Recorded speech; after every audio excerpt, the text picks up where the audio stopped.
Welcome to a brand new property debate show that will reveal the truth in buying and selling.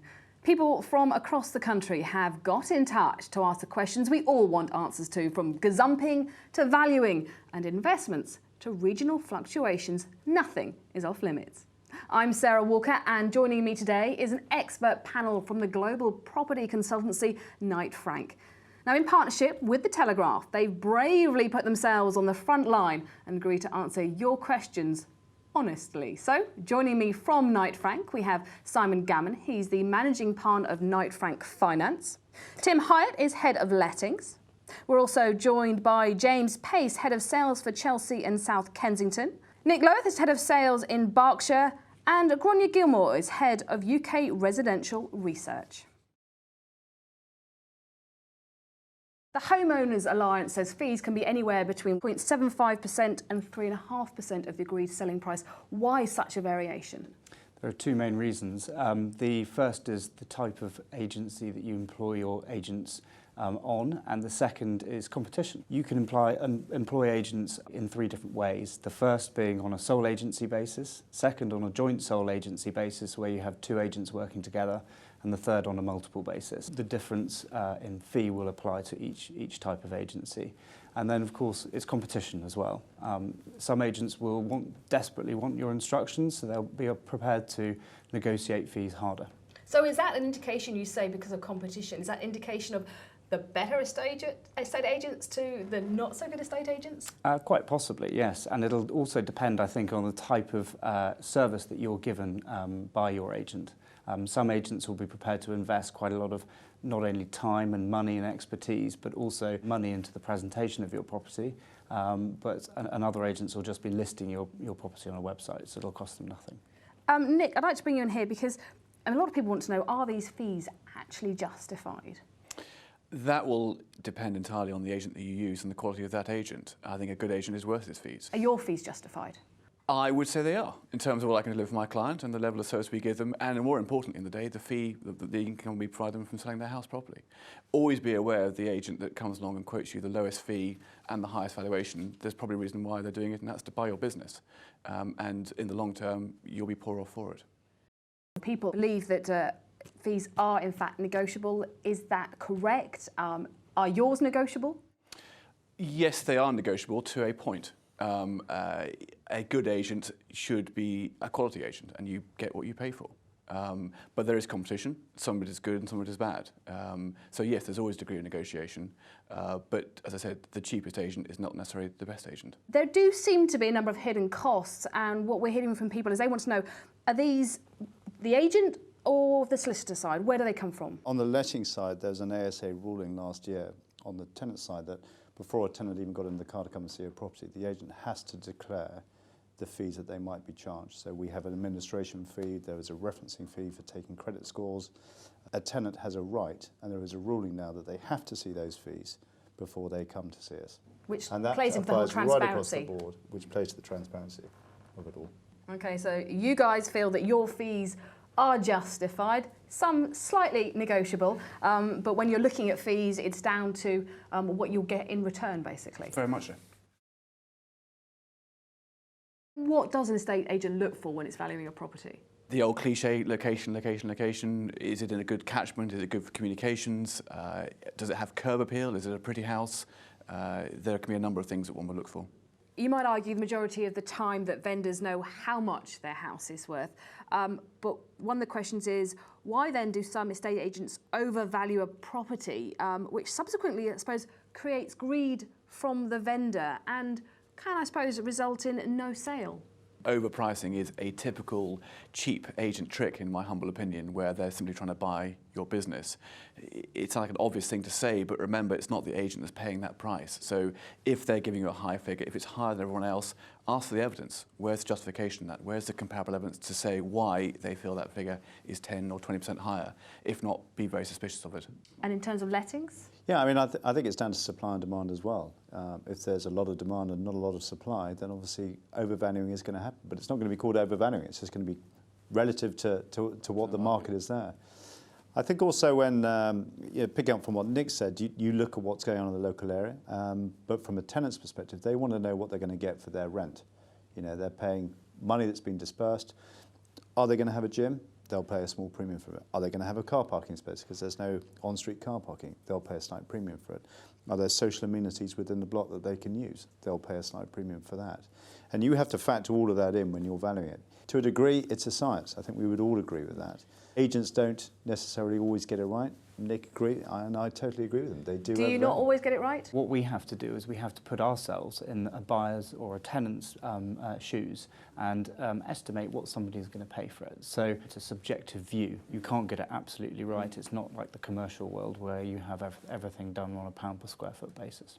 You talked about supply and demand. You said the price, well, we've seen surveys say prices are expected to rise by around 2% annually in Wales, 9.3% a year in London. I mean, are we about to see another bubble? Where do we feel we are in terms of that? I'm not sure who would like to pick that. Grania? Well, we're in a highly regionalised market, as you say, 2% a year in Wales. That's hardly keeping up with inflation. Whereas in London, we're seeing prices going ahead. It does come back down to this supply and demand issue, and I'm sure you would agree with me, James. You can see the power of equity in the market in London at the moment. So people are coming in and buying, but the transactions of people who would normally be selling to buy is not happening. People are staying put. So we've seen that, and the sheer demand for property with a lack of supply means that prices are being pushed up. The level of growth we're seeing at the moment, just the sheer pace of it, I can't see that being sustained. The pace of growth may tail off in the years to come. I think outside of London, it's a very different world to within London, and I think it is a different world. We are not seeing a bubble in the country. I don't believe, certainly in Berkshire. We are seeing a return of confidence, and prices are going to start edging up. But a bubble, no, I hope that's not famous last words. Outside London, we've got to remember that the housing market has really done very little for maybe 4 or 5 years. Transactions have been so low and prices really haven't travelled. In real terms, actually, outside London, we have some areas where prices are maybe over 40% lower than they were at the previous peak of the market. So I think in terms of bubble territory, we're very far from that. Yeah, I would agree. Bubbles burst. And I can't see it being a spectacular burst at the moment. I think interest rates will have an impact, and they are inevitably going to go up. I think Simon will answer it better, but it's not likely to be for at least a year or so, probably into 2015-16. But I think we've got to remember we're in a pretty good economic state. London is flying. It's one of the leading capital cities in the world. The sentiment of people wanting to invest in London is still very strong. So I think we're in a positive place. There might be a slight dampener in terms of the election, but that will just slow things down a bit. It's certainly not going to burst the bubble. The talk is late 2015, we will see rates start to go up. What will that impact then be? Well, clearly, if you're borrowing, you have a mortgage, it's going to see for a lot of you, a lot of people, an increase in their monthly payments. I think it will be the second half of 2015 after the election. A lot of commentators say spring 2015. But no one's really saying anything other than rates will go up. It's important to be looking at your finances now to prepare for that. If you do have a mortgage, you should be looking at whether you should be fixing that mortgage.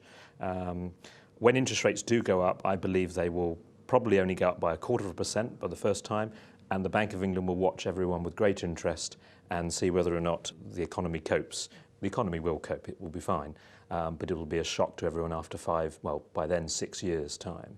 The base rate's been at 0.5%. When it goes up by 0.25%, as I expect, I think we will then see another rise relatively shortly after that, as everyone gets used to the idea that the base rate may be returning to normal levels. As Simon says, the key question is going to be how quickly rates start to rise. I think we're still concerned when they're going to start to rise. Actually, the key question is once they start, how quickly will it be? I think one thing just to bear in mind is that interest rates at the moment, a lot of people are borrowing at 2.5%. And it only takes the mortgage rate to go to 4 or 5% for your monthly payments to double. That's a massive change, and a lot of people wouldn't be able to cope with that. Especially when it comes to the letting side. Yeah, and I mean, that will probably drive, make it harder for you to get onto the property ladder once those interest rates start to tick up, because it will become less affordable to take a mortgage. Yes, the banks might be more generous and lending a little bit more by then, but I can only see the private rented sector increasing as a result of interest rates rising as well. Breaking away from being an owner-occupier, if you're a property investor, then things are going to move more into your favour. Your voids are going to come down, your yields are probably going to go up, your capital return, your total return might freeze a little bit, but When things slow down for sales, it tends to move naturally into lettings. But again, it comes down to making sure you're prepared, making sure you don't overextend yourself, you do your research, and hoping that the mortgage broker, the estate agents are transparent. Well, now let's take a look at investments and mortgages. For that, we're turning to you, Simon. And the figures from the Office for National Statistics show the average house price now around $250,000. If you're looking to buy a mortgage for yourself, deposit minimum around 5%. If we do the maths, that's £12,700 deposit. I mean, is that realistic in the environment we're in at the moment to be asking people to find that? I think there's a number of factors, but it is very clear to everybody that it's much harder to get onto the property market than it used to be. The value of properties have gone up dramatically, especially here in London. The availability of mortgage finance has made it much tougher. And now if you go to the mortgage market looking for a decent mortgage, if you've only got a 5% deposit, it's going to cost you a lot more in the rate that you get than if you had a 25% mortgage. So all of those factors are stacked against you if you're a first-time buyer. Is there such a thing as a 0% mortgage? No. If there is, I'd like one. Wouldn't we all? So at the moment, what is the mortgage, I suppose, that's the most attractive people should be looking for? It's a difficult question to answer because everybody's situation is different. But one of the things that I think people should be thinking about right now, if they are looking to take their mortgage, especially if it's the first mortgage they've ever taken, is they should be concerned about interest rates going up. Here we are, 2014. I think interest rates are probably going to go up next year. And with that in mind, it should be a consideration for anybody taking out a mortgage now to look at fixing and see if that's right for their situation, perhaps even for the longer term. Would you feel happy recommending a variable rate mortgage to anyone at the moment? Variable rate mortgages have their advantages. They're generally at the moment slightly cheaper than fixed rates, but your situation's got to be right for them. And if you are a first-time buyer and you're getting into a property, or getting onto the property ladder for the first time, there are a lot of considerations and a lot of costs that perhaps you wouldn't have anticipated. And having the benefit of a fixed rate will allow you to budget in a much more controlled way. And as I said, the likelihood of interest rates going up next year, it would protect you from that. On this subject of investing and mortgages, is it worth it at the moment, do you feel?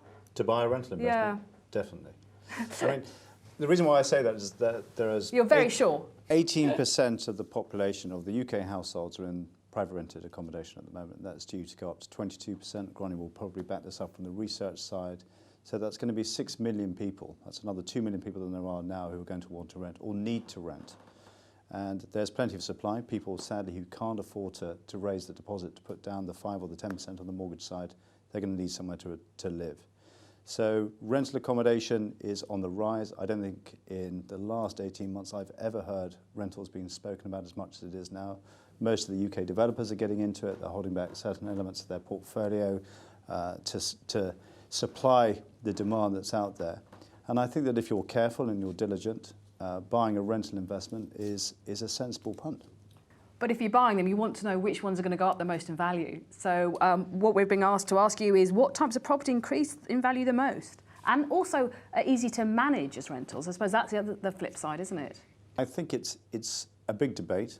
I mean, we're fortunate enough we have Gronny and the research team, but there's so much available information through your local councils or online.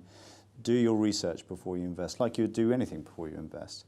Find out what are the new transport links that have been put in locally, find out what's happening with the local community, find out about any regeneration projects, because all of these things will naturally add value, which I'm sure you'll support. Absolutely. When you're looking at investment property and you're looking for capital value, but also for demand for your property, where people want to rent, one of the key things they want is to be near a transport link. So for instance, in London you have Crossrail, which we think will be a complete game changer. If you have a property close to Crossrail stations, there will be a demand to live there from renters, and you could see your capital value rise as well. If you're out in the country and you bypass, might have the same effect. So you're looking for those infrastructure changes which could have an impact on the value of your property. So it's about location, about doing your research, and when it comes to mortgages, it's about doing what's right for you. Let's move on to the process, which I suppose can be as pain-free or as painful as the people you choose to get involved. I'm specifically thinking about the solicitor. Nick, what can you as an estate agent do to sort of ease that transition? Communication is absolutely key. I think the more the agent can talk to the client, to the solicitors, to the other agents that may be involved in the chain is the difference between a painless or a relatively painless sale or a very complicated one. So it's an agent that's prepared to actually work for their living, not just rely on someone else to do it all, be it chasing up the chain, chasing up the solicitor, or whatever it may be. You say who are prepared to work. Do estate agents work harder for the buyer or the seller? Be in no doubt, our client is the vendor. And that's as far as it goes. We are there to look after our client and get them the best price. Now, clearly, in that process, you want to look after the buyer as far as one can, but your client is the vendor. That's a very honest answer, that estate agents work harder for the vendor. But the buyers themselves want to know that they're being looked after too. I've been in many situations where you do feel like that you really don't matter that much. To a degree, today's buyer is tomorrow's potential client. It goes back to transparency and communication. I think so long as people feel they've been looked after and treated fairly and equally and know what's going on in the process, then they know what's going on, and I think that reflects much better on the agent than the one who tells them little or nothing. With regards to the buyer needs to feel comfortable that they're paying the right price, and the only way that they're going to feel that comfort is if they're dealing with an experienced agent who, albeit looking after the seller, is one who can give them that knowledge and that comfort that they are paying the right price, and hopefully that will be the price that is justified for the seller. So how does one choose the right estate agent? The three reasons why you're going to choose the right agent are, number one, you'll choose somebody who you trust is going to do the best job for you. It's a people business at the end of the day, and that's vital. That person who you trust is probably going to be the one who has the knowledge and the experience of delivering the best comparable sales, and so they've got the best track record. And thirdly, the one who's going to present your property in the best possible way, because the two things that a seller can do and has control over when selling their property is the presentation of it and the pricing of it. Also, it's about the reach that you can have within your business out to potential buyers or to potential tenants.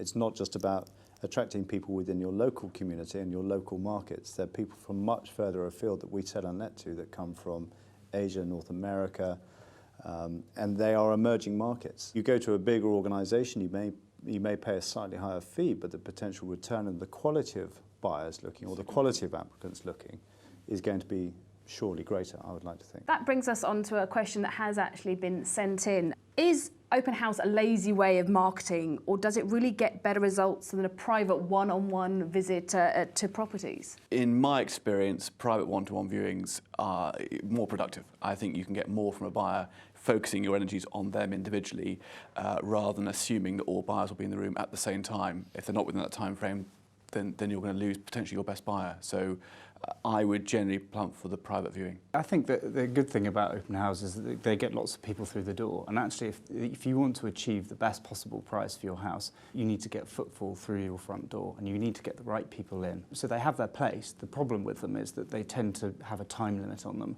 So you don't necessarily know you're going to achieve the best possible price. What my suggestion to most of my clients is that make sure you don't push the price of your house too high, because you won't get the right people through the door. Buyers are very well educated nowadays. They can see exactly what other sales have gone for, and if they think a price of a house or a flat is too high, they simply won't come and see it. So it's very important you get that price right. Well, now let's move on to the dreaded word, gazumping. I've been gazumped, and I'm sure I'm among millions who have. And what people want to know, and the question that's been asked is, why do estate agents allow it when they already have a buyer in place? Who wants to pick up that question? I'll jump in on there, because we are lambasted for that quite regularly. What people need to remember is that we, as the agent, have a legal obligation to report an offer at any stage. So we don't have to necessarily encourage a viewing. Someone can still make an offer, and we have to legally pass that on. But why do we see such a difference? You look in Scotland, gazumping is illegal. No, it's not. Is it just a different way of going about? So once you've had an offer, the process is much closer to the English system than people give credit. You are still no more bound to it before exchanging missives, as it is in Scotland, as you are exchanging contracts in England. It is less done, but it's no means that you can't still do it. I know you're getting the better price for your vendor, and as you've already told us, the vendor is the person you're working for, but surely there should be something in there that stops this happening.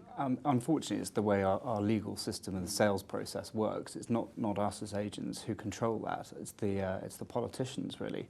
The one thing that we do always advise is making sure that our clients have a full legal pack ready to go before they've even put the property on the market. If that happens, then actually if you get a buyer who comes along and is ready to move quickly, then there's no reason why an exchange of contracts can't happen quickly, which negates the opportunity for gazumping. The other thing I would say as well is one thing that doesn't necessarily get as much publicity as gazumping is gazundering, which is when a buyer happily goes and puts a high price on a property and has no intention of going through with that price. Either it's gazundering or gazumping. I mean, a lot of people see it as a breach of a verbal contract. It might not be a written contract, but it is a verbal contract. Yes, yeah, and unfortunately, the sale is not legally binding until contracts have been exchanged, and maybe that's something that we should look at changing. In my experience, gazumps more often than not fall through, and my experience is that people always want what someone else has. When you then give it to them, more times than not, people don't actually want it. So I'm very suspicious of gazumps. I have to report them, but I can still give my opinion of whether I think it's credible or not. Just very quickly on this, I want to bring up on, you said you think we should be looking at changing it. Is that a realistic option going forward? I haven't heard anybody talking about it, other than people who've been gazumped, so I don't think it's necessarily on the political horizon, unfortunately. How quick can you get finance in place?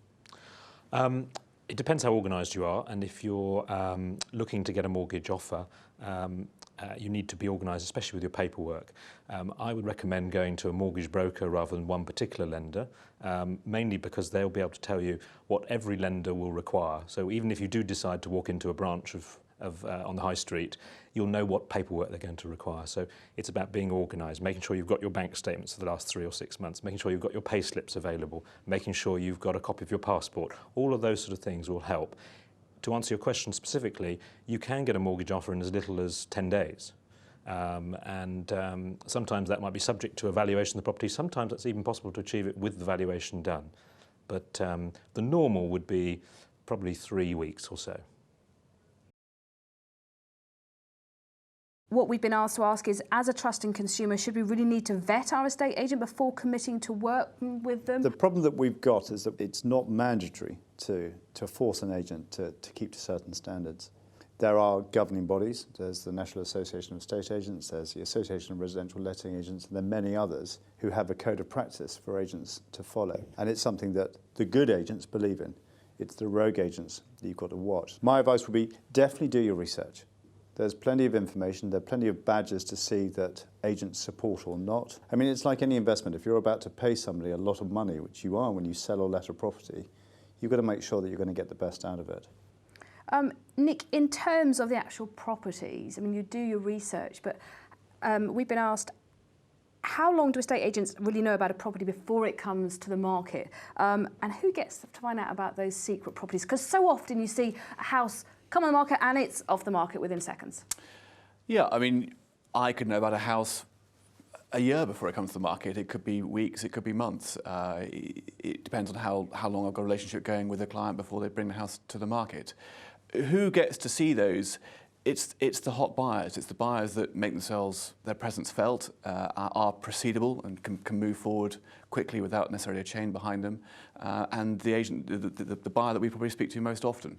You mentioned a chain there, James. I mean, from your experience, on average, how long is that chain, on average? Do you know, it's probably a question that's more related to Nick, purely and simply because in prime central London we haven't had many chain buyers recently, and actually a lot of the buyers that we deal with are able to go ahead and buy properties without having to sell their own properties first, and that's been one of our problems recently and has reduced the stock of supply, open supply that's on the market. Problems for you, but good for the vendors, of course. Okay, then in the country, outside of London? Again, if we can, we'll always choose a buyer that doesn't have a chain. So our chains are quite short, and that's not reflective of the market. Again, it's perhaps the position we're in that we are able to find lots of buyers, therefore we can cherry pick the best buyer. And somebody who is proceedable and not in a chain will always get the nod over someone who's in a chain. So I would say, again, it's fairly short. I want to pick on something you said there, Tim. You said that the industry is not regulated, and that brings us to one of the questions we've been sent in, and that is around the Plain English campaign, which has been around since 1979. There are a number of housing associations on it, but no estate agents. I'm going to open this question up to whoever is brave enough to answer it. Faith in our agent is a hugely important factor. So should we, as trusting consumers, really need to vet our agents? I think we as agents like to use familiar language for clients, but we are very carefully regulated now by the Consumer Protection Act, which means we have to adhere to very stringent guidelines as to how we describe a property, and that we are transparent and open about what a property actually is. But I think there are temptations to use familiar language, descriptive language. Actually, interestingly, nowadays in the world of the internet, actually it doesn't do us any favours. We have to use very factual language in order to drive the traffic towards our properties. Funnily enough, I think it works in favour of agencies, so I'm fully supportive of it. People aren't stupid. If cosy means small, put in small. Transparency to most people is fairness, and I think that if an agent supports that and goes along that line, it will only work in their favour. I think equally as well, if you overhype a property and you don't tackle the issues with the property, then a buyer, when they get to the property, will be incredibly disappointed. So you need to manage their expectations. Otherwise, you're wasting your time and your client's time. We're coming back to that honesty and transparency. Some argue that purchasing a house, I suppose, is based on emotional attachment. To sell it is about getting the right price. But, Gronyan, I want to bring you in here. Is economics and research a bigger point here?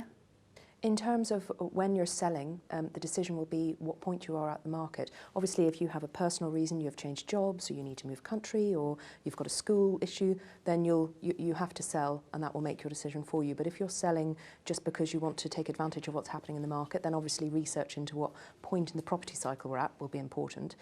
When you're buying a house, you may be buying for investment, not just for a home. So in that case, it is like every other financial investment, you will have to do your research to make sure you're buying the right thing. In terms of the research, is it down to the consumer, the vendor? Is it down to the estate agents? Who should that lie with, do you feel? Is it a mixture?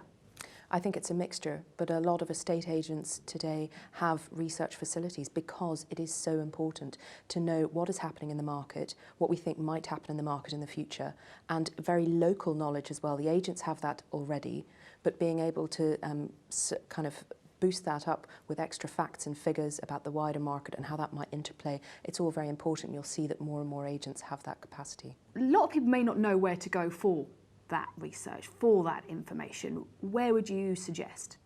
I would suggest a lot of estate agents now have blogs or have websites where they can go and find information. It is no surprise that people get confused. I think at the moment in the UK we have about 5 different house price indices which are telling us quite different things at the moment. The ONS is lagging far behind the nationwide index. There is a lot of information, but it can be confusing. So estate agents have websites. There are other buying agents that have websites. If you search on Google, the newspapers are a good source of information. But if you do get confused, you can just pop into a local agent and say, what's going on in the market? They will be able to tell you. In terms of research, is there any research, I suppose, into economic factors that affect a property's price? That's one of the questions that we've been asked.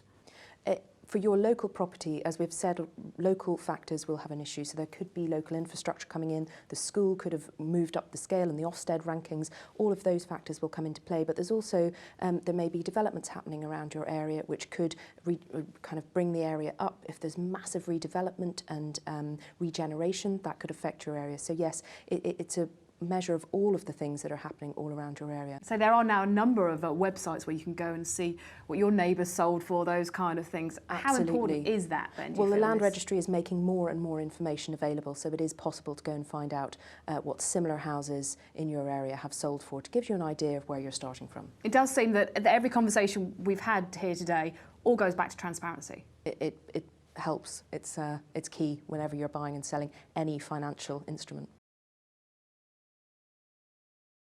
If you are looking to choose your estate agent, trust is hugely important. You've got to feel that you can trust this person, but don't be afraid to go out and get testimonials or ask around, ask for recommendations. And a good agent will have a raft of people within your local area who they have used. And you can get a good feel for someone if they've sold more houses in the street or those testimonials are glowing. Estate agents, sadly, do not have a particularly good image in the marketplace. We all know that. But this is a people's business, and if you're going to invest a lot of money in an agency, it's important that you get on with the person that you're going to deal with. We are fortunate enough to have a research department. A lot of people don't. But you can trust an estate agent, dare I say it. They are there to advise and give you a decent opinion or worth as to what your investment or your purchase is going to do for it. I think that one of the things that's changed significantly in our industry is with the World Wide Web coming to the fore, is that there is a lot of information available now. And that has meant that the good agents who know what they're talking about, who know what they're doing, have to deliver in the right way and have to be transparent. There are a lot of cowboys out there, for want of a better word, who can't deliver that. And so it goes back to the earlier question that we were talking about. Do you need to vet your agent? Who do you employ? You employ an agent that you trust. Do you think opinion is changing? I think it is. I think over time there are perhaps other figures in the world that have become more hated than estate agents. Bankers get a tough time at the moment. In the end, it comes down to making sure you do your research, whether it's in terms of buying or selling, and ultimately down to transparency. And I would say that the good agents are the ones that you can go and source an awful lot of that from. And the fact that the World Wide Web is there makes things a lot easier on both sides. Well, my thanks very much to Nick and Tim, also to Simon, Grania and James. Thanks for joining us and giving some very honest answers. Thank you also for sending in those questions. The main takeaway, 3 points: transparency, research, preparation, and remind yourselves that you as the buyer or indeed the seller have to take on some of that responsibility yourselves. Thanks for watching.